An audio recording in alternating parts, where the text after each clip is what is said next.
హెల్దీగా ఉన్న పర్సన్ దగ్గరికి ఎవరి దగ్గరికన్నా వెళ్ళి ఎక్కిరించారనుకోండి, పండోడాను ఏదైనా తిట్టారనుకోండి, వాడు ఏం చేస్తాడు? ఉరికిచి కొడతాడు కదా.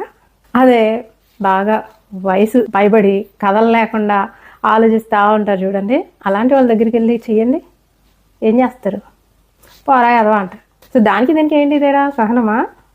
కాదు, ఓపిక లేకపోవడం. ఒక వయసు దాటిన తర్వాత ఓపిక లేకపోయి మనం వేరే వాళ్ళ మీద డిపెండ్ అవుతూ ఉన్నప్పుడు, లేదా మన ఆహారం కోసం, మన ఫుడ్ కోసం మనం సంపాదించుకోలేని పరిస్థితుల్లో ఉన్నప్పుడు మన జీవితం ఎలా గడుస్తుంది అనేది ఇంపార్టెంట్ కదా. సో అది మనం ఆలోచించుకోవాలి కదా. సో విధి మన ముందుకు వచ్చి ఇలాగ డ్యాన్స్ వేయక ముందు, సో అలా డ్యాన్స్ వేస్తున్నప్పుడు మనం ఎలా రెస్పాండ్ అవ్వాలి అనేది కూడా మనము ముందుగానే, అంటే ఓపిక ఉన్నప్పుడే ప్లాన్ చేసుకోవాలి. సో చాలామంది మన వీడియోస్ చూసిన తర్వాత దాని కింద కొంతమంది కామెంట్ చేశారు ఎలా ప్లాన్ చేసుకోవాలి అని. సో చూసారా, కొంతమందికి ఇప్పటికీ కూడా మన రిటైర్మెంట్ని ఎలా ప్లాన్ చేసుకోవాలన్న విషయం కూడా తెలియదు పాపం.